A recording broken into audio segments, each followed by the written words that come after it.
네, 안녕하십니까. 오랜만에 토요일날 오전에 방송을 좀 하네요.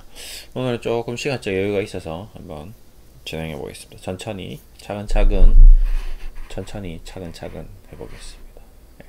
우선 미증시는 뭐 양호한 흐름이죠. 그렇죠. 뭐 특별한 변화가 없는 것 같습니다. 뭐 개별 종목도 큰 변화가 없는 것 같고요. 네. 안정적으로 흘러가는 것 같습니다. 금리 인상은 아직까지는 좀 아닌 것 같고요. 근데 금리 인상을 뭐 2023년에 한다는데 이거는 좀 너무 터무니없는 얘기인 것 같고요. 예.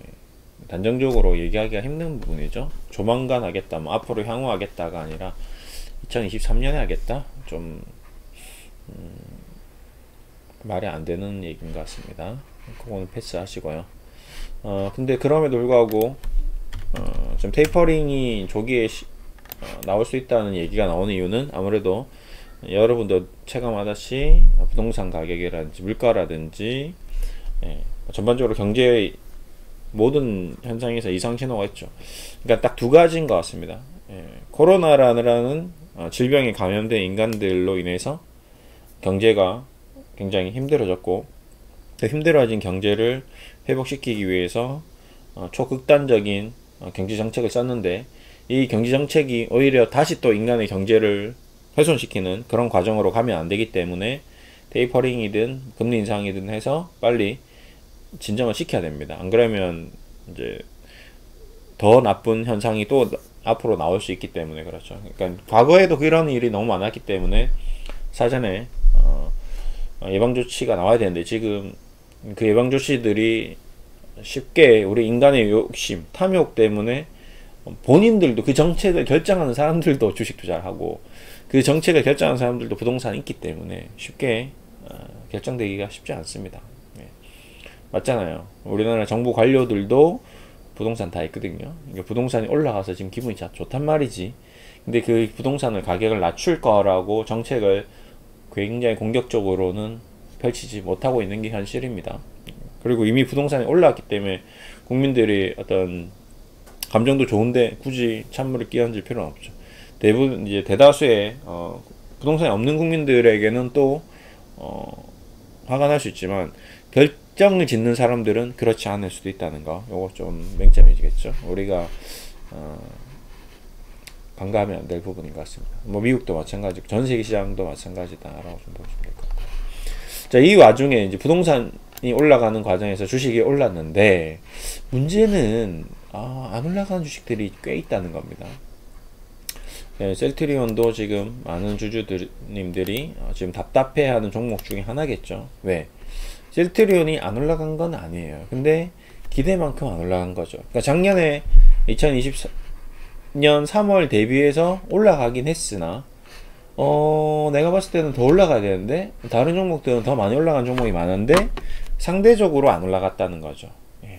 충분히 더 올라갈 수 있는 회사일 것 같은데 상대적으로 안 올라가서 굉장히 심리적으로 답답하다. 예. 예를 들어서 단편적으로 삼성 바이오로직스만 보더라도 35만원짜리가 그렇죠, 지금 100만원 가인데, 셀트리온은 당시에 가격 대비해서 더 지금 뭐 조금밖에 안 올라가는 상태거든요. 이 답답함이 있습니다. HLB는 이제 그런 답답함이 이어지다가 최근에 이제 급등을 한 거고요. 그렇죠? HLB 생명과학도 마찬가지입니다. 이런 과정에서 제가 이제 오늘 셀트리온에 대해서 좀 얘기를 드릴 건데, 이제 사전에 좀 정신교육을 좀 받고 시작하도록 하겠습니다. 정신교육이라는 것이 무엇이냐, 주식에 대한 어떤 시간에 대한 투자인 거죠. 제가 부동산 얘기를 꺼낸 이유도 마찬가지입니다. 왜 제가 부동산 얘기를 했을까요? 얼마 전에도 부동산에 대한 얘기를 좀 드렸는데, 부동산의 어떤 투자의 성향과 주식의 투자의 성향은 굉장히 다릅니다. 거의 뭐 공통점을 찾을 수 없을 정도로 굉장히 다르죠. 그럼에도 불구하고 찾아내려고 하면 찾아낼 수 있는 부분이 몇 가지가 있습니다. 그렇죠? 그 중에 하나가 시간에 대한 투자입니다. 네. 주식도 시간에 대한 투자를 해야 되는데, 많은 사람들이 부동산에 대해서는 굉장히 시간적 여유를 가지고 투자를 하죠. 왜 그러냐면 내가 살 집이고 부동산 가격이 급변하지 않으니까요. 막 급락하지 않으니까 조바심이 없고 막 어떤 리스크가 작기 때문에 내가 부동산을 샀는데 막 폭락하고 이러면 아마 부동산 시장도 시세 변화가 엄청 컸을 겁니다. 만약에 내가 부동산 투자했는데 막 10%씩 떨어져. 그러면 손절도 나오고 막 매매도 일어나고 그러겠죠. 근데 솔직히 실수요자라든지 뭐 실제 매매하는 게 없다 보니까 그냥 가격만 올라가 버리니까 심리적으로 안정감이 있는 거죠. 근데 주식은 당장 실시간으로 막 가격이 급변하고 급등하고 급나고 이러니까 견디기가 쉽지 않습니다. 예. 그런 의미에서 이제 주식을 좀 장기적인 관점을 보고 투자를 해야 되는데, 부동산은 솔직히 사전 지식이 별로 필요 없습니다. 그렇죠? 우리 서울에 좋은 땅, 그냥 좋은 곳에 부동산 사놓으면 올라가니까요. 내가 뭐, 제가 부동산, 저희 집을 살 때, 제가 부동산 지식이 좀 더 깊이가 있고, 제가 돈이 많았다면 좀 더 좋은 아파트를 샀겠죠.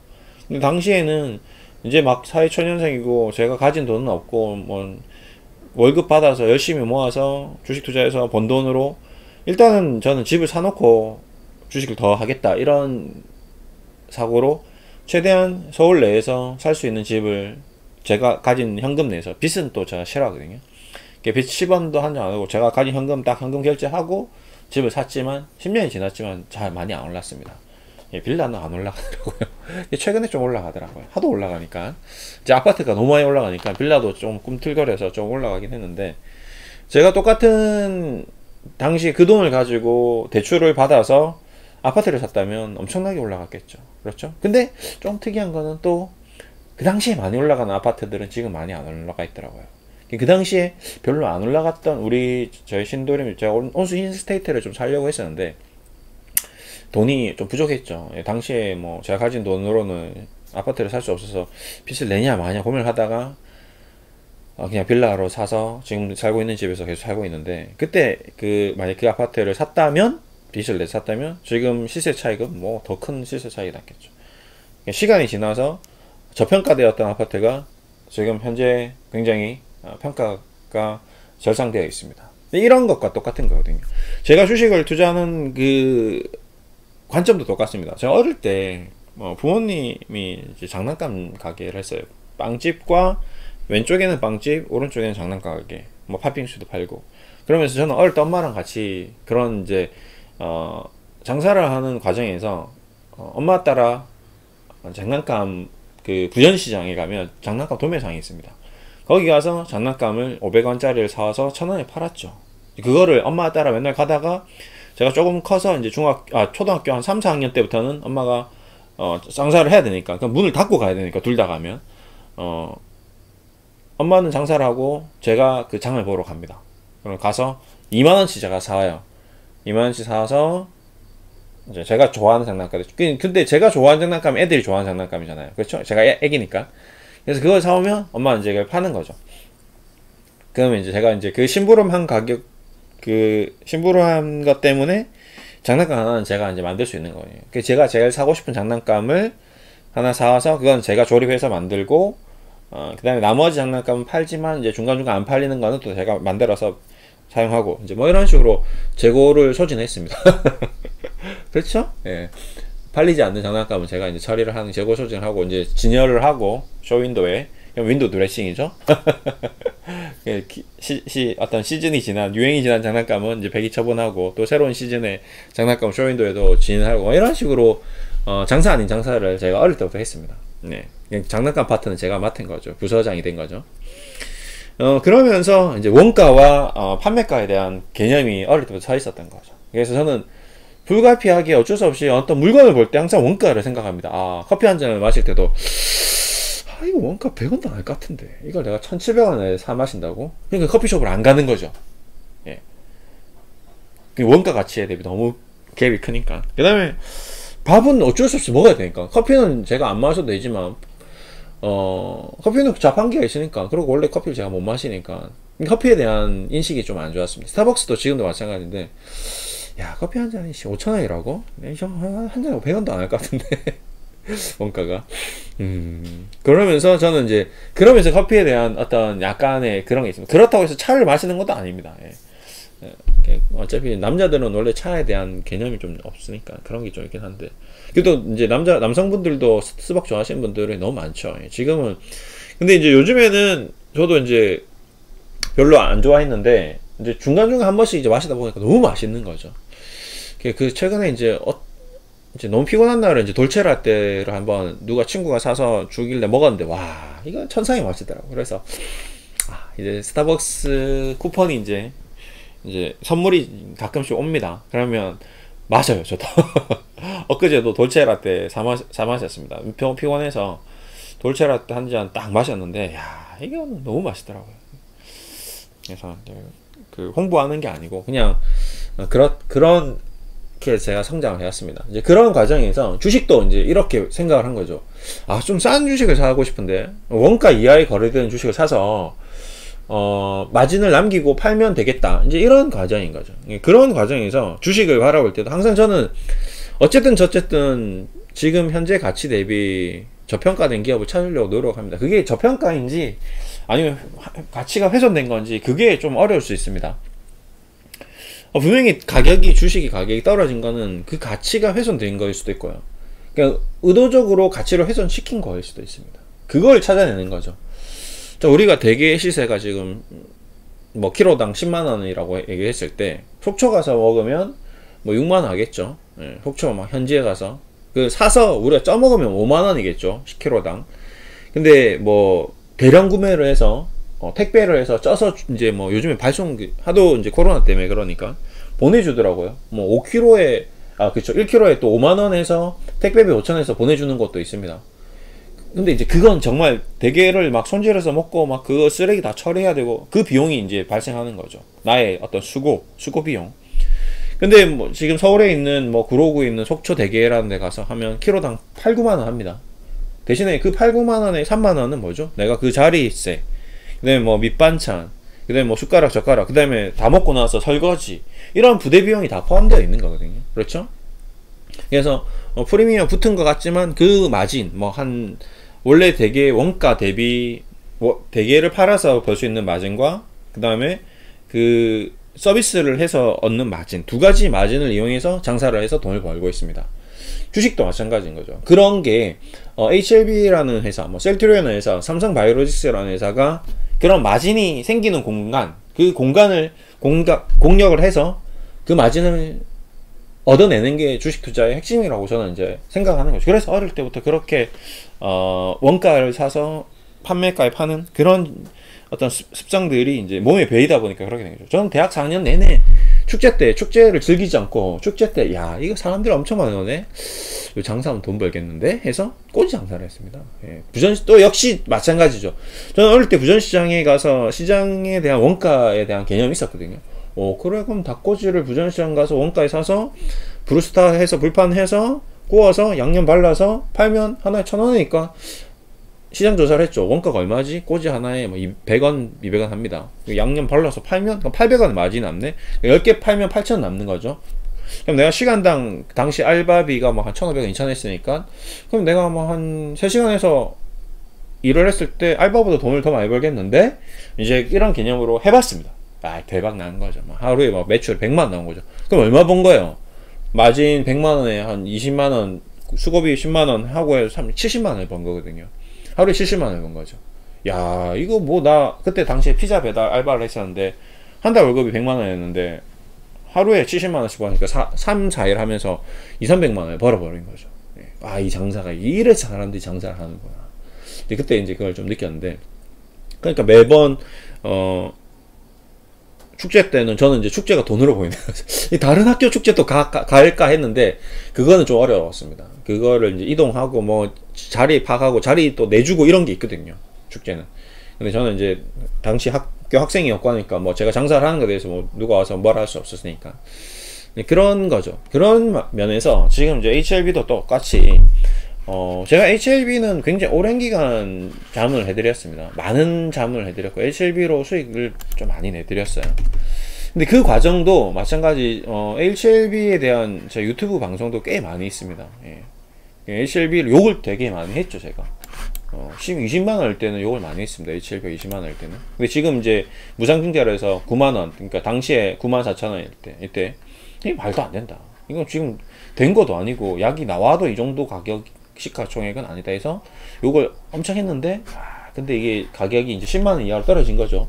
그러면 이제 원가 이하가 된 거죠. 그러니까 10만원짜리를 5만원에 사서 다시 7, 8만원에 팔아먹으면 돈이 남겠다라는 생각을 해서 당시에 제가 그걸 이용해서 그럼 5만원에 사서 6만원에만 팔아도 되겠구나 생각해서 당시 HLB를 추천해서 이제 강한투자클럽이라는 이제 투자 자문회사에서 수익 실현을 했죠. 예, 요때 뭐 사람들이 이제 이런 거에 대해서 HLB 보시면 9월 24일이죠. 4.4%. 예. ALB 20% 수익. 이때 9월 18일이죠. 그렇죠? 이건 2020년대 겁니다. HLB 31% 수익 감사합니다. 9월 18일. HLB 24% 윤시영 이사님. 이때는 37%네요. 이때는 HLB 30. 이거는 날짜를 제가 잠깐 보겠습니다. 로그인 해야 되니까요. 제 아이디로 가서 어드민으로 들어가서 보겠습니다. 이건 회사 계정이니까요. 비밀번호 틀리다네요. 이러면 안 되는데, 그쵸? 그러면 이걸로 가볼까요? 제 원래 아이디. 이래도 안 된다네요. 큰일 났네요. 이러면 안 되는데. 어드민이 이게 비밀번호가 바뀌었나?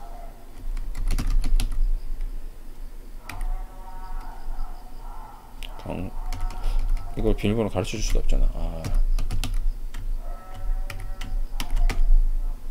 큰일 났네. 상황이 굉장히 꼬였습니다.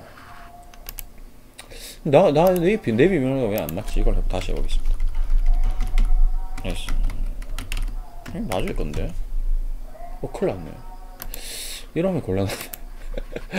일단 이거는 좀 나중에 뭐가 문제인지 한번 체크해. 저도 로그인을 회사에서 이거를 그냥 이렇게 해놓고 하기 때문에 잠깐 볼까?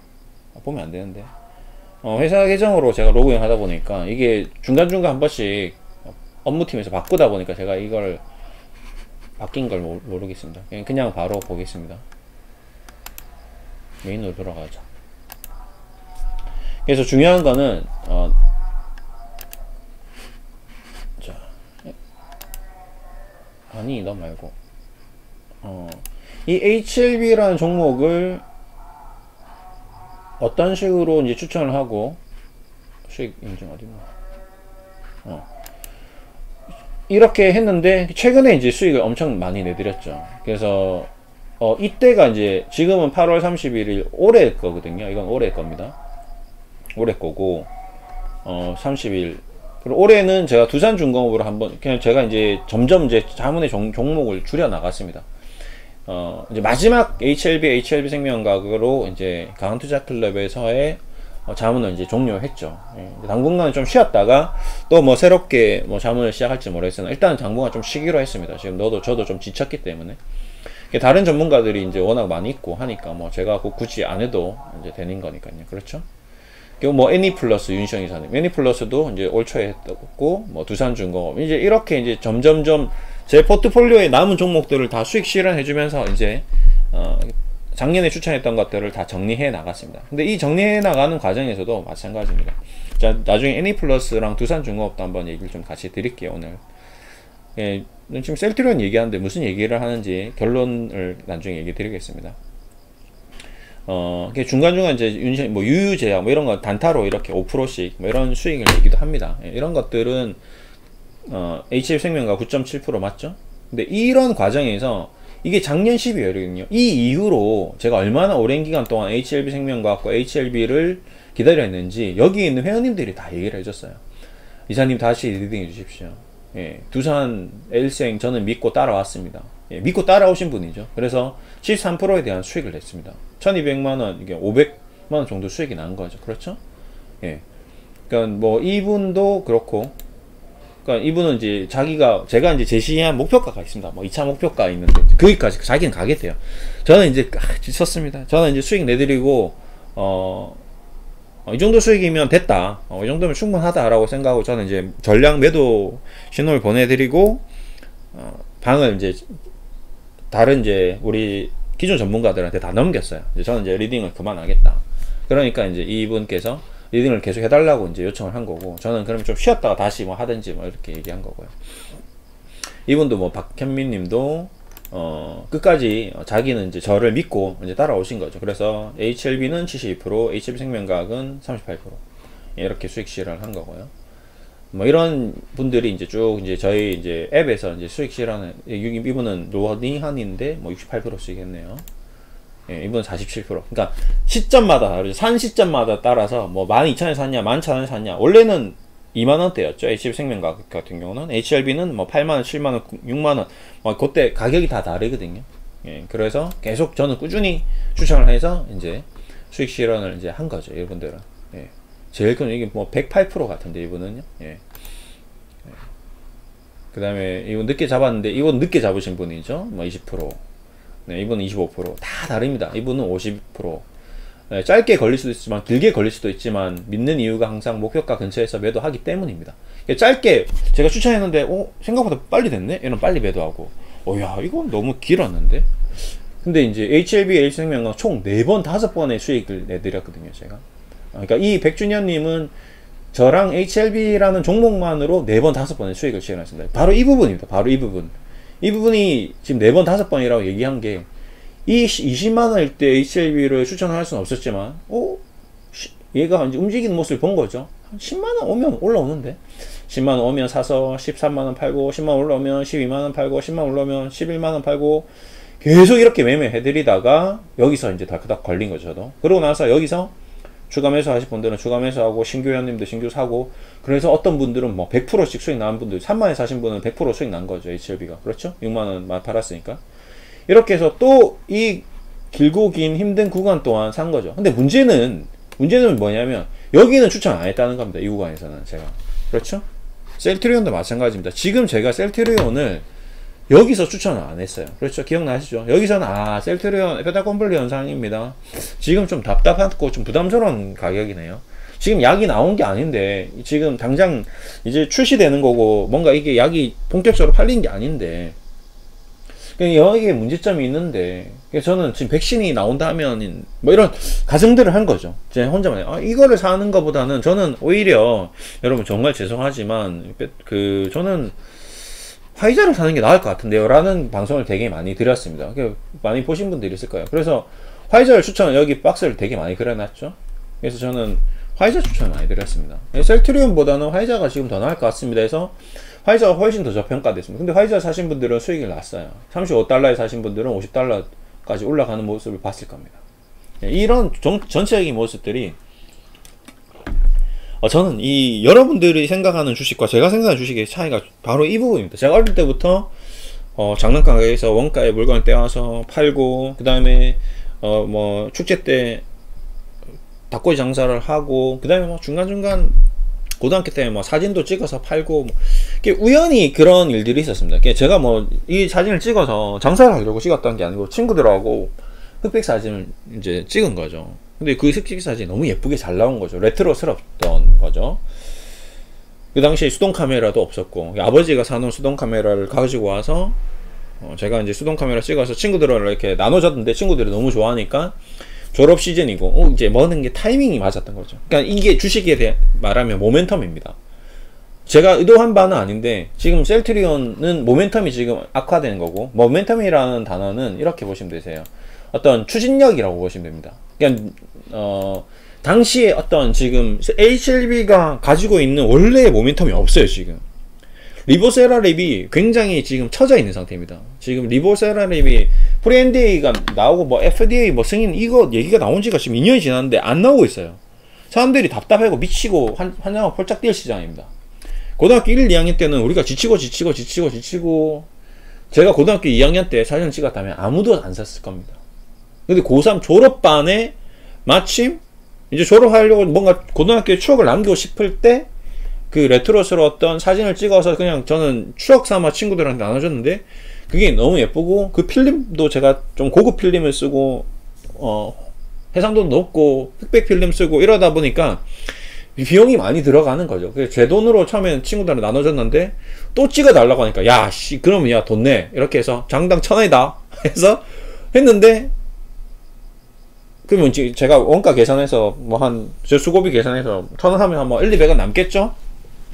그래서 팔았는데 애들이 이제 이게 소문이 난 거야. 고등학교 때 제가 해운대 기공고 올라왔는데 반이 한 13반, 15반까지 있었습니다. 무슨 뭐 배관과 뭐 조립과 뭐 무슨 과가 너무 많아서 처음에는 이제 제가 이제 전 밀링카 출신인데, 우리 반에서 이제 찍었는데, 우리 반 애들이 이제 단체 사진을 찍자. 그래, 뭐 찍자. 40명이니까 단체 사진을 덜커덕 찍었습니다. 40명 다 나눠줬어. 100원, 200원만 해도 40장이니까 이제 좀 남는 거죠. 한 뭐, 10,000원, 20,000원 남더라고요. 오씨, 재밌네. 근데 그게 또 옆반으로 또 소문이 난 거죠. 우리 밀링카 1반, 2반인데, 2반 애들, 우리도 찍어도, 알았다. 찍어줄게. 또 찍어준 거죠. 또 찍고 나니까, 뭐 나는 별로 한 게 없죠. 찍고, 필름 맡기고, 출력 받아서, 그 다음에 줬는데, 뭐 또 5만원 막 이렇게 남는 거죠. 야, 재밌네. 이 소문이 이제 너무 많이 난 거야. 다 친구의 친구고 친구니까. 야, 조립과에서 찍어달라, 뭐, 선반과에서 찍어달라, 그 다음에 뭐, 설계과에서 찍어달라. 전 학생들이 다 찍었습니다, 제가. 전반을 다 찍은 거죠. 그러니까, 와, 이게 또 몇십만, 거의 또 몇백만이 남는 거야. 와, 이 인생이 이게 참, 저는 좀 약간 장사에 뭐가 있나 봅니다. 저는 원래 사업을 좀 하려고 했는데, 지금 주식을 하는 게, 어떻게 보면, 이 주식이 모든 사업을 하는 것과 마찬가지인 거죠. 그래서 제가 이 HLB를 사업하고 있는 거고, 셀트리온을 사업하고 있는 거고, 그래서 여러분들이 보는 전문가들과 저의 시각이 굉장히 좀 다릅니다. 예, 굉장히 달라요. 제가 워렌 버핏하고 시각이 좀 비슷한 부분이, 워렌 버핏도 어릴 때 이런 사업들을 많이 했거든요. 콜라병을 6개 번들을 사서 하나씩 나눠서 팔았습니다. 6달러짜리를 사서 개당 뭐 2달러에 팔아버린 거죠. 그럼 6이 12달러고, 원래 6달러에 샀던 콜라를 약간 시원하게 냉장을 시켜서 콜라를 먹고 싶은 사람들 앞에서 가서 개당 파는 거죠. 마찬가지입니다. 생수병을 1,000원에 사서 한라산 꼭대기 올라가서 2,000원에 팔아먹는 거하고 똑같은 거죠. 이게 마진인 거죠. 모든 서비스에 대한, 모든 재화에 대한 서비스죠. 이걸 저는 이제 여러분들에게 해주는 겁니다. HLB라는 종목이라는 재화를 가지고 제가 서비스를 해드리는 겁니다. 어떤 서비스죠? 지금 19만원 좀 비싼 것 같은데, 이거를 5만원에 사자. 5만원에 사서 6만원에 팔자. 그걸 제가 자문을 해드리는 거죠. 그쵸? HLB라는 회사가 어떤 회사지? 리버세라랩 괜찮아. 그래. 회사는 괜찮아. 근데 그 리버세라랩이 지금 당장 나올 것 같진 않아. 근데 자꾸 사람들은 당장 나올 것 같아서 미친 듯이 샀어. 근데 너무 비싸. 저는 안 사. 기다리죠. 근데 5만원 정도 왔어. 5만원대 오니까 이거 외국인들이 기관이 슬슬 사기 시작하네. 그러면 가격이 이제 어느 정도 적정가 왔다는 거네. 그럼 나도 같이 옆에 사볼까? 5만원 사서? 그럼 6만원 정도 왔는데, 그렇다고 얘가 다시 20만원까지 갈 것 같지는 않아. 팔자. 팝시다. 판 거죠. 그래서 팔아서 수익을 나는 거죠. 팔았는데 이 사람은 그렇게 4번을 5번을 해서 지금 이번에는 마지막으로 전 피날레로, 근데 이번에는 제가 좀 수익을 좀 마지막이니까 뭔가 유종의 미를 거두는 의미에서 이분은 이제 50%까지, 그러니까 10% 20% 수익 내다가 이번에는 이벤트가 뭐가 붙었죠? 자, 아까 말했던 그 모멘텀이 붙은 겁니다. 제가 고등학교 1학년 2학년 때 사진 찍었다면 당연히 이렇게 사진은 안 팔렸겠죠. 근데 이번은 백신이 붙은 거죠. 예. HLB에 갑자기 웬열? 백신에 왜 붙지? 모멘텀이 붙었구나. HLB가 백신으로 돌렸구나. 리버세라랩이 안 되니까 사람들이 이목을 백신으로 돌려버린 거죠. 리버세라랩은 언제 나올지는 몰라. 나오긴 나올 거야. 뭐 지금 잘 치료되고 있어. 그러면 리버세라랩 플러스 백신이니까 그럼 가치가 다시 폭발한 거죠. 모멘텀이 붙어서 휘발유가 부어진 거죠. 그 휘발유로 인해서 불길이 솟아오른 겁니다. 그러면 전 또 다시 냉정하게, 자, 그런데 약 나왔어? 아직 안 나왔지. 리버세라랩 나왔어? 안 나왔어. 그러면 백신 나왔어? 안 나왔어. 그럼 백신 나오고 나서 공장 어떻게 돌릴까요? HLB 제약이 있으니까 HLB 제약에서 돌리겠네. 그럼 약 나올 때까지. 그러면 과거에 제가 그 화이자를 본 거죠. 저는 화이자도 추천했으니까 화이자 약 나오고 약 팔고 나서도 주가가 빠졌었습니다. 그렇죠? 이때 이후에 이렇게 떨어졌던 구간이 있는 거죠. 그러면 또 떨어질 수도 있겠구나. 그러면 일단 팔아. 소위 실현해. 그리고 나도 이제 그만 좀 쉬자. 이렇게 된 거죠. 스토리가. 무슨 말인지 아시겠죠? 이게 HLB가 여기서 더 올라갈지 더 떨어질지 그건 저도 몰라요. 여러분도 몰라요. 다 몰라. 그러면 제일 확실한 건 뭐죠? 확정을 짓자. 수익을 확정 짓자. 어차피 누구 돈인지 남의 돈인지 모르지. 눈먼 돈이야. 그 돈에 대해서 나는 여러분들께 정확하게 50%에 대한 수익을 줬어. 그거 됐잖아. 욕심내지 마. 여기서 더 올라가는 거는 더 올라가는 거야. 더 욕심낼 사람은 알아서 아까처럼 저는 2차까지 한번 기다려 보겠습니다. 뭐 10만원까지 가보겠습니다. 가실 분들은 가세요. 그건 제 소관이 아니죠. 최종적인 결정은 누가 짓죠? 본인이 짓는 겁니다. 제가 자문하는 사람이 제가 여러분한테 가서 매도 버튼을 눌러주는 사람은 아니잖아요. 제가 증권사 했을 때는 제가 버튼을 눌렀습니다. 그렇죠? 여러분 제가 이제 미리 상의를 하는 거죠. 누구 회원님, 예, 전화하셔. 예. 지금 HLB가 65,000원이 오면 저는 무조건 매도를 하겠습니다. 승인하시겠어요? 네, 알겠습니다. 그러면 제가 그 비밀번호를 받아서 계좌해서 65,000원에 매도를 다 주문 넣어서 최종적으로 확정된 수익금에 대해서 통보를 해드립니다. 자, 요로 해서 65,000원에 팔았습니다. 고객님, 확인하셨습니까? 네, 확인했어요. 이 과정이 증권사에서는 필요하고, 지금 자문은 제가 하는 일은 그 과정은 없습니다. 그 과정이 없기 때문에 제가 여러분들의 수수료를 받는 거죠. 저를 믿고 따라오시겠어요? 따라오 가볼게요. 그러면 우선 저한테 자문비를 주세요. 그럼 제가 1년 동안 자문을 해드릴게요. 그 해주는 과정에서 수익이 나는데, 자문비보다 더 많이 돈을 버셨네? 그거는 그분이 좋은 거예요. 200만원 수익 나셨네? 이분은 200만원 또 220만원 수익 나셨네? 이분은 뭐야? 15,800원? 이건 뭐지? 예, 이거는 모르겠습니다. 저도 뭔지. 뭐 이런 거죠. 예. 이런 식으로 제가 이제 해드린 거거든요. 예. 근데 이게 뭐 무조건 잘 되고 무조건 안 되고 뭐 이런 건 아닙니다. 잘 안 될 때도 있어요. 그러니까 아까 이런 얘기가 나온 거죠. 1년을 기다린 거예요. 이 12월 HLB를 이렇게 3번 4번 작년에 수익 실현을 해주고 올해 한 해 내내 9개월을 기다리시는 분들입니다. 자, 제가 무슨 얘기를 하려고 다시 또 돌아갈게요. 자, 셀트리온 마찬가지입니다. 여러분들이 지금 셀트리온에 대해서 답답해하고 있죠. 그렇죠? 이제 셀트리온도 제가 자문을 해드렸습니다. 과거에 셀트리온 오랜 기간 동안 자문을 해드렸고 수익 실현도 해드렸어요. 그래서 제가 셀트리온으로 물렸던 적은 없습니다. 셀트리온 다 수익 실현 해드렸어요. 이런 과정에서 지금도 마찬가지입니다. 최근에 한번 또 자문을 해드렸죠. 예. 지금은 사면 안 됩니다. 지금 사세요. 3번 사도 될 때입니다. 사서 수익 실현까지 해드렸어요. 그러고 나서 지금 또 계속 보고 있습니다. 이제 좀 뭔가 좀 태동을 보이지만 HLB도 과거 이랬지만 이런 과정이 있었습니다. 이런 태동 과정이 있었습니다. 20만원 했던 종목이 10만원 왔다가 13만원 갔다가 왔다 갔다 했던 그런 모습들이 있었거든요. 이런 과정을 2년을 거쳤습니다. 2년. 2019년, 2010, 2020년, 지금 2년을 거쳐서 지금 이번에 슈팅이 좀 나온 거거든요. 그렇죠?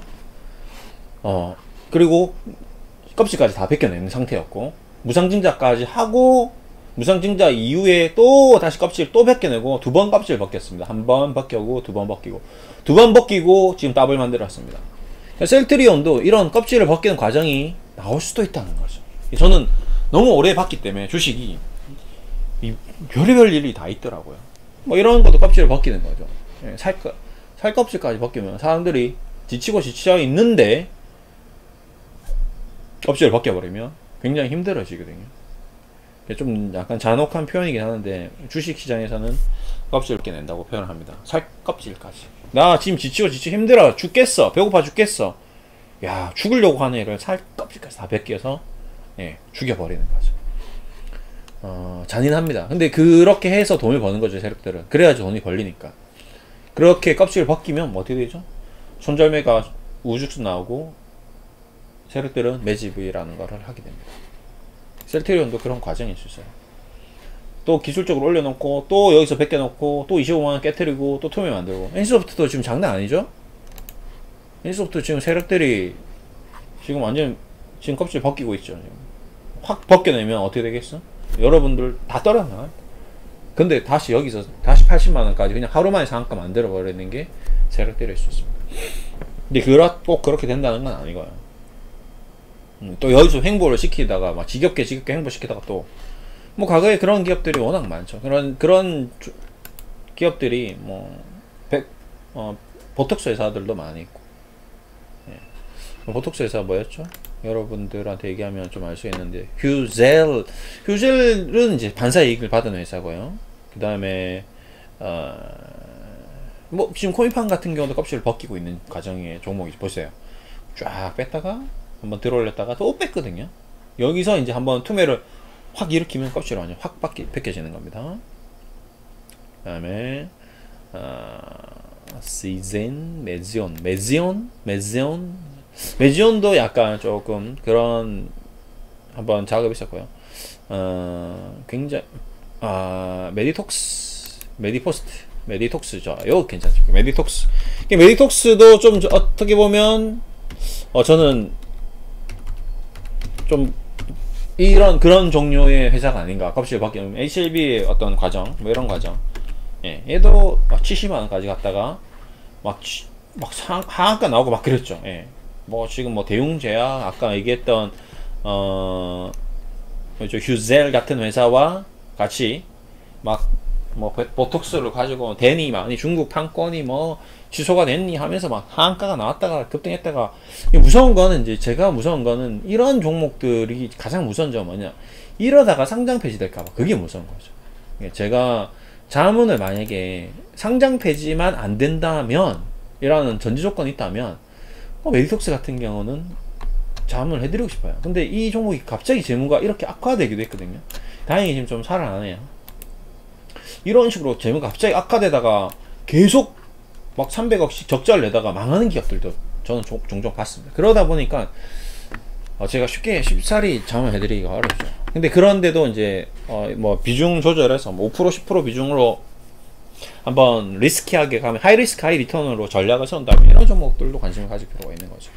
그래서 종합적으로 오늘 제가 이제 얘기 드리고 싶은 바는 뭐냐면 이 셀트리온도 그런 과정이다라는 거죠. 네. 셀트리온 헬스케어, 셀트리온 제약이라는 종목을 자꾸 약을 보시고 그렇죠. 뭐 그거는 그분들의 투자 성향입니다. 약만 보고 투자하시는 분들이 있어요. 앞으로 성장성만 보고 투자하시는 분이 있습니다. 근데 저는 철저히 그렇게 하지 않아요. 저는 아까 얘기했듯이 셀트리온 기업이 싸졌을 때 사서 적정가가 왔을 때 파는, 워렌 버핏하고 좀 비슷한데도 좀 비슷하지 않고, 워렌 버핏은 적정가 이상도 갈 때까지 가져가기도 하고요. 그런 게 있죠. 그래서 저는 셀트리온이라는 기업을 어떤 기업적인 분석보다 좀 약간 기술적으로 테크니컬하게 어떤 가치 대비 저평가되는 국면에서 여러분들이 투매를 하고 심리적으로 주식시장의 어떤 섭리, 어떤 주식시장의 어떤 전반적인 어떤 패턴, 투자자들의 어떤 매매 패턴이라든 심리를 이용해서 자문을 해드리는 경우가 더 많다라는 거죠. 예. 왜 그러냐면 그 회원님들은 돈을 내고 하니까 뭔가 성과를 항상 요구하기 때문에 그 성과를 내기 위해서는 그 남들하고 똑같이 해버리면 안 되기 때문에 그런 거죠. 어쨌든 저는 성과를 내드리고 있습니다. 제가 개인적으로도 뭐 좀 자문을 해드리는 분들이 있는데 뭐 친구들, 뭐 지인들, 뭐 제가 잘 아는 분들, 뭐 가족들, 뭐 이런 분들을 제가 이제 자문을 해드리고 있어요.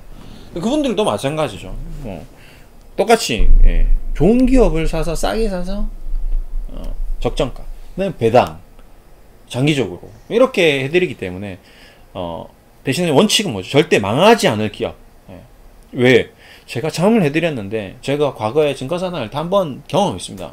제가 추천했던 기업이 상장 폐지됐던 기업이 있습니다. 그 기업은 잊을 수가 없어요. 평생 저의 어떤 반면교사죠. 그 기업의 이름은 아직도 잊혀지지 않습니다. 네오세미테크라는 회사예요. 최경영 주식경제부 장관까지 방문했던 기업입니다. 당시 태양광 인곳을 만드는 회사였는데 다 사기였던 거예요. 먹고 튀었습니다. 재무제표도 분식도 아니고 그냥 재무제표 자체가 사기였어요. 회사 자체가 사기였어요. 모든 게 사기였어요. 이거는 잡아낼 수가 없는 거죠. 제가 아무리 재무제표를 분석하고 UV를 체크하고 다 해도 최경영 경제부 장관이 경제부 장관도 최우수 기업이라고 상장까지 줬는데 사기였던 거야. 다 속았던 거죠. 전 국민이 속았던. 이런 거는 저도 체크해내기가 힘듭니다. 그래서 지금은 더더 검증되고 증명되어진 그런 초우량주들만 추천해드리는 겁니다. 무슨 말인지 알겠죠? 제가 동전회사, 적자회사 이런 거에 대해서는 아예 자문 자체를 안 하잖아요. 언급 자체를 안 합니다. 왜? 혹시나 여러분들이 혹해서 살까봐. 근데 혹해서 샀는데 저는 컨트롤 안 해주고 조언을 안 해드리는데 어느 날 갑자기 없어질까봐. 그래서 아예 언급을 안 해드립니다. 모럴 해저드가 되지 않기 위해서, 도덕적으로 저는 여러분들께 피해를 드리지 않기 위해서. 이건 일대 다중이잖아요. 누가 보는지도 몰라요. 저랑 소통도 안 돼요. 샀는지 안 샀는지 알 수도 없습니다. 전 댓글창도 다 닫았어요. 왜? 여러분들하고 제가 이렇게 이 종목에 대해서 저의 시각에 대해서 관심만 뭐라고 해야 되죠?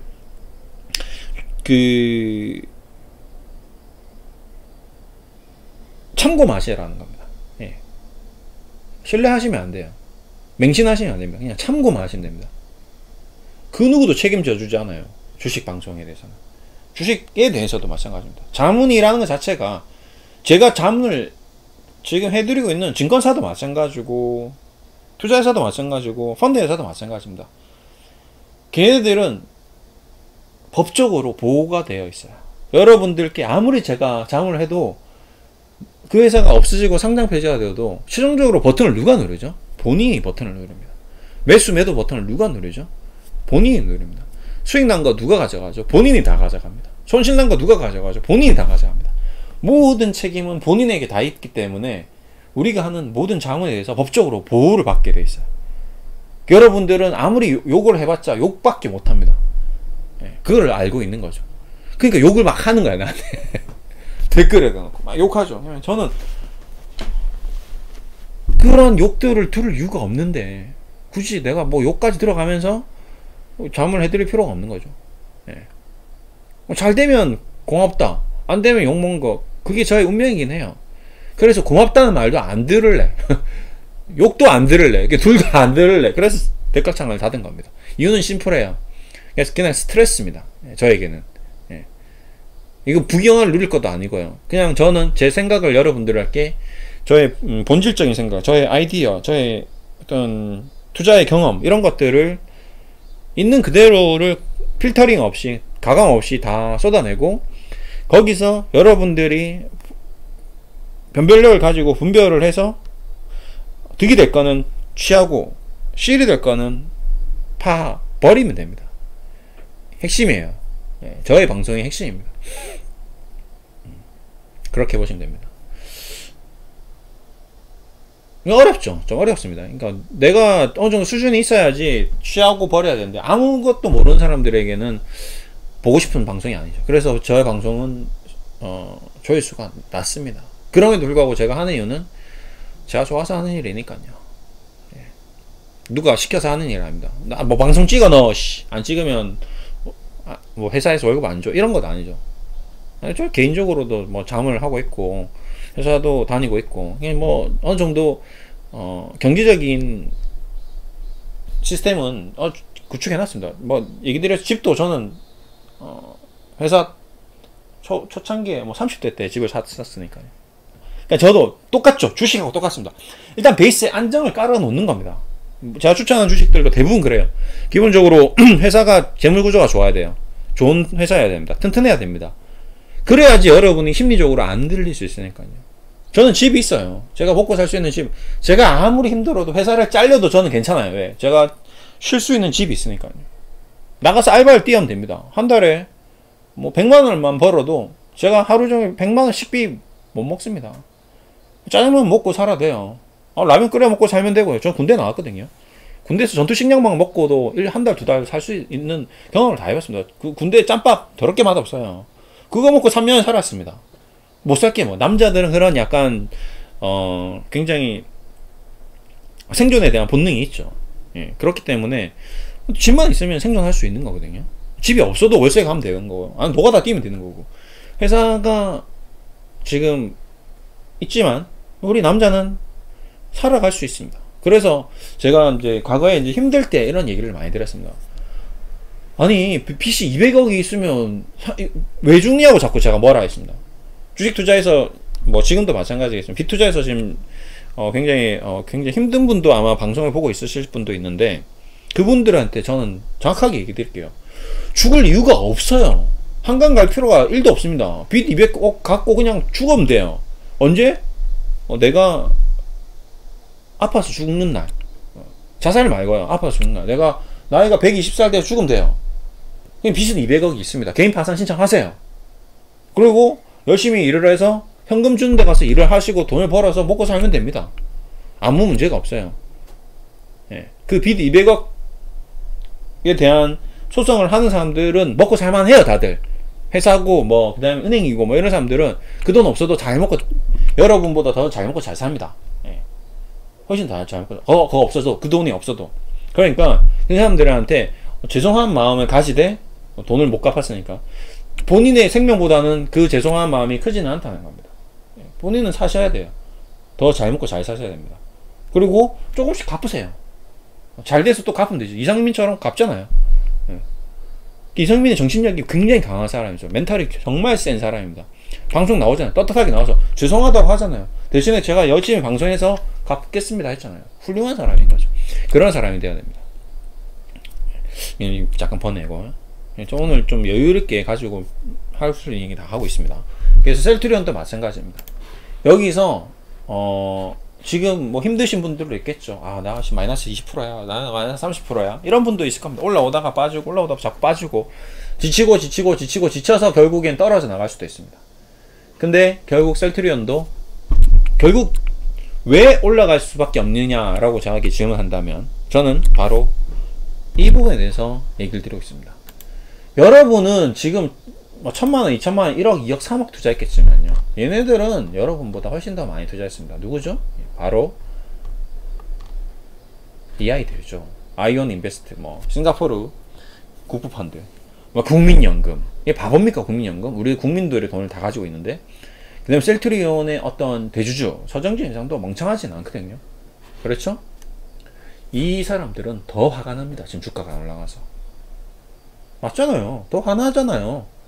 서정진 열받습니다. 지금 자기가 더 큰, 여러분, 인간은 욕심이 끝이 있을까요? 없을까요? 없어요. 서정진 더 부자 되고 싶습니다. 서정진 지금 은퇴했지만 절대 은퇴한 게 아니에요. 세계 1위 부자 되고 싶은 사람이 서정진입니다. 그렇겠죠. 당연하겠죠. 대한민국 1위 절대 놓칠 수 없고요. 아시아 1등 가고 싶고요. 그러려면 어떻게 해야 돼? 셀트리온을 무진한 회사로 만들어야 됩니다. 바로 이 부분이 지금까지 1등 해왔던 사람은 앞으로도 1등을 하기 위해서 끊임없이 노력하는 것과 마찬가지라는 거죠. 그래서 저는 늘 여러분들께 1등 회사, 좋은 회사만 추천합니다. 나쁜 회사를 추천하지 않아요. 역사가 그렇기 때문에. 보세요. 애플 계속 1등 하잖아요. 마이크로소프트 계속 1등 하잖아요. 독점을 해버렸잖아요, 이미. 예. 그럼 셀트리온은 또 간다는 겁니다. 그래서 왜 제가 매일같이 여러분들과 셀트리온 공부하고 하냐면, 제가 계속 얘기했죠. 저는 어릴 때부터 싸게 사서 비싸게 팔겠다 이거거든요. 그러면 그 싸게 사는데 비지떡을 사느냐? 아니에요. 쓰레기 기업을 더 싸게 사는 게 아니라 제일 좋은 기업을 제일 싸게 사는 게 가장 돈을 많이 버는 방법입니다. 이해하셨나요? 제가 오늘 왜 셀트리온인지 제목이 바이오 1등 회사를 사서 단 삼성바이오로직스는 지금 못 사죠. 가격이 비싸서. 저는 관심이 없는 겁니다. 저 가격에 난 안 사겠다는 거예요. PR 265배 주고 EV EBITDA 125배 주고 PBR 13배 주고 난 안 사겠다는 거죠. 돌려서 자문을 안 해드리겠다는 겁니다. 자문해봤자 내가 욕밖에 안 먹을 거니까. 회비 내신 분들이 회비 내는데 수익이 안 나네, 다 나가시는 거죠. 그런 분들 많이 있어요. 작년 한 해 동안 저에게 회비를 내고 자문을 받고 절반이 떨어져 나갔습니다. 예. 그분들의 판단이 틀리진 않았어요. 당장은 맞죠. 수익이 안 났으니까. 근데 1년이 지나서 다들 돈을 벌었습니다. 1년 지난 분들은 맞았죠. 예. 그래서 그분들은 너무 감사해 하고 있죠, 지금. 예. 많은 분들이, 수많은 분들이 저와 함께 오랫동안 하신 분들은 2년, 3년, 4년, 5년 하신 분들도 있습니다. 자문만. 제가 전업을 끝내고 영국 갔다 오고 나서 영어 강사를 하다가 자문을 이제 한지 4년 됐으니까 4년 동안 하시는 분도 있어요. 지금 4년 동안 계속 하시는 분도 있습니다. 그분들은 다 돈을 벌었어요. 예. 지금 뭐 최근 2년 너무 많이 벌었고요. 예. 주식시장이 올라간 것도 있고요.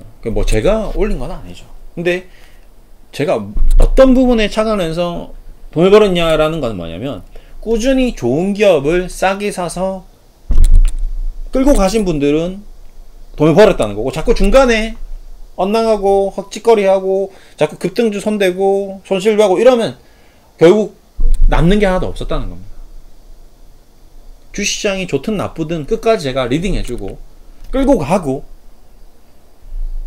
손실난 것도 손실을 확정 짓지 않고 수익으로 전환시켜 드리는 그 리딩, 그게 중요했다는 거죠. 예. 제가 하는 일은 바로 그 리딩입니다. 예. 자문 동시에 그 자문이 맞다라는 것을 끝까지 신념을 가지고, 셀트리온 회사가 맞다, 너 지금 마이너스 20%랑 상관하지 마, 괜찮아, 올라갈 거야, 왜? 이러이러한 이유가 있기 때문에 올라가는 거야. 서정진이 있고 회사가 있고 저평가돼 있고 다시 이 놈들도 세력들은 여러분보다 돈을 더 많이 벌고 싶은 심리가 있기 때문에 그 심리적으로 가는 거야. 그래서 HLB도 그랬죠. 예. HLB도 그랬기 때문에 제가 끝까지 가져가는 겁니다. 여러분보다 HLB 이를 투자한 세력들이 더 돈을 벌고 싶어서 안달이 난 종목입니다. 근데 우리가 매집을 했기 때문에 지금 좀 빠지는 거예요. 걔네들이 주식을 더 가져가고 싶은데 우리가 가지고 있으니까 당연히 화가 나겠죠. 그럼 어떻게 해야 돼? 우리가 가진 주식만큼 다른 개인 투자자의 누군가의 주식을 뺏어야겠죠. 그럼 어떻게 해야 돼? 껍질을 벗겨내야겠죠. 예, 그러면 투매를 만들어내야 되겠죠. 그러면 손절해서 나가겠죠. 그 물량을 잡아야 되겠죠. 잡고 나가죠. 그런 과정에서 우리 수많은 회원님들 중에서 절반이 그 껍질을 벗겨 나가는 과정에서 떨려 나왔습니다. 아무리 제가 세뇌를 시키고 믿고 가자 해도 당장 내 눈앞엔 돈이 그렇게 절반 막씩 없어지고 이러면 견딜 수 없는 거예요. 인간이기 때문에. 그래도 오랜 기간 동안 저랑 같이 하신 분은 그 과정이 있다는 거를 많이 경험해봤기 때문에 그래? 그랬더라. 저번에도 그랬어. 예전에도 SK 네트워크스 우선주도 한 20-30% 마이너스 났다가 2배 먹었어. HLB 또 뭐 1-20% 마이너스 났다가 또 2배 먹는 거야. 괜찮아. 뭐 그런 거야. 애니플러스도 있었죠.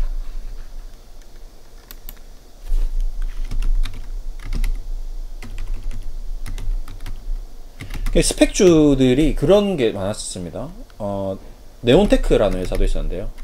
이 회사도 제가 그 스펙주로 추천을 했는데 2,000원에 사서 1,000원까지 갔었습니다. 1,300원까지 갔었죠. 근데 3,000원에 수익 실현 해드렸어요. 코로나 때문에 터진 거죠. 스펙주는 원래 2,000원 이하 잘 안 떨어지는데. 근데 5,000원까지 가더라고요. 잘못 팔았죠, 저도. 근데 저는 5,000원까지에 대해서 수익 실현해주는 사람이 아니라 500원에 사서 1,000원에 파는 사람이거든요. 네, 그렇게 보시면 됩니다. 애니플러스 마찬가지죠. 지금도 마찬가지예요. 지금 보는 주식들도 맥락이 다 동일합니다. 그래서 제가 셀트리온을 놓을 수가 없다는 겁니다. 셀트리온이 지금 40만원 찍었는데 20만원 오면 이거는 죽는 거죠. 그렇죠? 줍줍이죠. 줍줍이라는 표현을 많이 하는데 거저 먹는 겁니다. 근데 안 올까요? 올까요? 그건 저도 모르죠. 여러분도 모릅니다. 근데 주식시장은 항상 그런 기회들이 왔었고 올 수도 있다는 가능성을 열어두고 있는 거죠. 저는. 그래서 그런 것들이 오면 저는 갑자기 또 짠 나타나서 자 여러분 잠을 시작하겠습니다. 셀트리온을 사세요. 이렇게 되는 거죠. 그렇죠? 제가 확률적으로 이길 수 있는 가능성이 높으니까. 근데 지금 확률적으로 제가 283,000원에서는 이게 수익이 날지 안 날지 아리까리 하니까 제가 셀트리온을 장을 못 해드리는 겁니다. 여러분들한테도 못 해드리는 거고요. 그렇죠? 그리고 지금 전반적으로 주식시장의 모든 종목이 다 올랐습니다. 여기서 제가 잠을 해봤자 이길 수 있는 확률은 낮죠. 그렇죠? 제가 추천주를 아무리 때려줘봤자 10개 줘봤자 내려갈 종목이 더 많은 거죠. 많이 올라갔으니까. 그러니까 확률적으로 제가 지는 게임을 할 필요 없겠죠. 저는 게임에서 참여하지 않겠습니다. 게임에서 좀 쉽게 해요. 맨날 주식을 할 수는 없거든요. 맨날 자문을 할 수 없습니다. 그렇죠? 대신에 이런 시장에서는 뭐가 유효할까요? 예, 또 있습니다. 뭐가 유효할까요? 배당이죠. 시장이 횡보를 해. 먹을 게 없어. 그럼 뭐죠? 고배당주를 사는 겁니다. 그러면 어떻게 되죠? 연말에 수익을 얻을 수 있거든요. 자, 여러분 당분간은 배당으로 가겠습니다. 대신에 그 배당주를 살 때 중요한 점은 뭐죠? 싸게 또 마찬가지. 그 배당주가 주가 변동이 없어요. 없는데도 불구하고 자 한번 가볼까요? KTNG라는 종목을 가보겠습니다. KTNG라는 종목이 보세요. 지금 9만원과 8만원 사이를 왔다 갔다 하고 있거든요. 10%의 변동성입니다. 근데 회사가 매출이 좀 안 좋아요. 사람들이 건강상 이유로 지금 그렇죠? 코로나 때는 폐 쪽이죠. 폐암이나 뭐 폐질환인 사람이 코로나 걸리면 죽어버립니다. 담배를 끊더라고요. 그러니까 어쩔 수 없이 KTNG의 매출이 줄어들 수밖에 없는 구조입니다. 대신에 KTNG는 홍삼도 팔아요. 양아치죠. 약주고 병주고 약주고를 같이 하고 있습니다. 굉장히 애매한 회사입니다. 그렇죠? 타바코와 진생을 같이 파니까요. KTNG 한코리안 타바코 앤 진생이거든요. 양아치죠. 근데 국가 산업이기 때문에 제가 뭐라 할 수가 없습니다. 국가에서 양아치. 국가가 그렇게 뭐 훌륭하진 않습니다. 담배를 팔지를 말든지 KG만 아니 상장 회사를 빼든지 홍삼 회사만 하든지 담배 팔면서 홍삼 파는 건 뭐냐고요 대체. 그렇죠? 근데 그거를 우리는 어쩔 수 없이 이용을 해야 됩니다. 그러면 자 KTNG는 배당을 줍니다. 그럼에도 불구하고 담배랑 홍삼을 파니까 돈을 많이 벌어요. 매출이 줄어들었음에도 불구하고 돈을 잘 법니다 여전히. 예, 근데 작년보다 못 번다는 게 단점이죠. 그럼에도 불구하고 꾸준하게 5조의 매출을 보이고 꾸준하게 1조 3천억의 영업이익을 보이고 꾸준하게 1조를 벌고 있습니다. 왜? 담배는 중독성이니까요. 홍삼도 중독이 있습니다. 그러면 줄긴 해도 현상 유지는 한다는 겁니다. 그러면 자 여기서 팁을 하나 찾을 수 있겠죠. 그러면 지금 가격에 산다면 시세 차익은 못 얻겠죠. 내가 8만원에 사서는 돈을 못 벌어요. 근데 주식시장이 갑작스러운 이상현상이 있어서 폭락해서 8만원이 아닌 7만 뭐 8천원이 되면 뭐 7만 5천원에 대해서 사면 다시 8만원으로 돌아간다는 얘기거든요. 그럼 여기서 10%의 시세 차익을 얻고 동시에 KTNG가 주당 배당금을 얼마 주죠? 4,800원 주는 겁니다. 그러면 5%를 준다는 얘기거든요. 그럼 5%의 이자를 받고 10%의 수익을 얻으면 총 15%의 이걸 얻습니다. 그럼 내가 1억을 투자해서 15%면 1,500만원이거든요. 자원비 이상의 수익을 얻는 거죠. 그렇죠? 은행 가는 것보다 훨씬 돈을 더 많이 버는 거죠. 그렇죠? 이런 자문을 해드리는 거죠. 지금은. 예. 그렇죠? 이해가 되시나요? 이게 논점, 관점이 굉장히 다릅니다. 예, 막 급등주 추천하고 막 그다음 번쩍 이거 사세요 리딩하고 이런 거 참 못합니다. 네. 시간이 걸려요. 그러니까 셀트리온도 시간이 걸린다는 겁니다. 부동산도 시간이 걸린다는 겁니다. 자꾸 빨리 돈 벌려고 생각하고 급등주 쫓아가고 마음이 조급하니까 아무것도 되는 게 없는 겁니다. 이해되셨죠? 셀트리온을 시간을 가지고 여유를 가지자. 이게 오늘의 결론이죠. 결론은. 그리고 최종적으로 돈을 벌게 돼 있는 회사다. 단 싸게 샀을 때. 지금 사서 물리신 분들은 뭐 지금 팔아서 더 싸게 사겠다 이런 말도 안 되는 생각은 하지 마시고요. 그거는 저도 모르고 여러분도 모르고 서정리 회장도 모릅니다. 여기서 더 떨어질지 그냥 여기가 마지막일지 그건 몰라요. 근데 단 저는 자문하는 사람이기 때문에 만약에 더 떨어져 준다면 사겠다는 거지 지금 여기서 무조건 더 떨어진다는 아닌 거거든요. 그거를 구분을 잘 하십시오. 제 얘기가 어디서 무엇이 어떻게 되고 있는지 굉장히 디테일하게 보셔야 됩니다. 단순하게 심플하게 셀트리온이 떨어지니까 전 떨어지면 사겠습니다가 아니에요.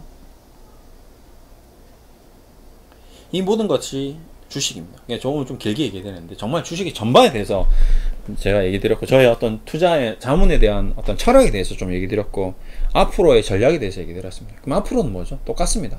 기다리다가 현금 들고 있다가 싸면 사서 수익 나면 팔자. 그리고 배당을 이용하자.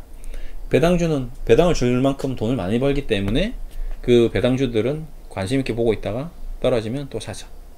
네. 셀트리온 같은 우량주를 매일같이 공부하고 매일같이 분석하다가 기회가 왔을 때 포착해서 기회를 잡자. 네. 이게 전부예요. 이렇게만 하면 됩니다. 주식을 평생. 그러면 영원히 돈을 버는 거고 저는 이렇게 자문을 해드리면 제가 자문해드리는 분들께 영원히 돈을 벌게 해줄 수 있는 거죠. 정말 쉬워 보이지만 정말 어려운 겁니다. 기다리는 시간. 그 다음에 그 과정을 계속 제가 코멘트 해드리고 리딩 해드리고 제가 지금 유튜브를 통해서도 마감 시장을 보내드립니다. 요즘에는 조금씩 여러분들께. 그렇죠? 그 마감 시장이 멘탈 잡는 거거든요. 다 멘탈 잡는 얘기들이에요. 멘탈만 잡으면 됩니다. 주식의 8알은 심리입니다. 예. 전부 멘탈 잡는 얘기예요. 앞으로 주식시장이 또 어떻게 될지 아무도 모릅니다. 비관적일 필요도 없고요. 낙관적일 필요도 없습니다. 그냥 긍정의 힘으로 최선을 다하다 보면 기회가 옵니다. 그럼 수익 내면 되는 거예요. 다를 게 없네요. 심플하죠? 네. 오늘 이렇게 마무리 해드릴게요. 감사합니다. 좀 길었네요. 몇 분 했나? 1시간! 대박 사건.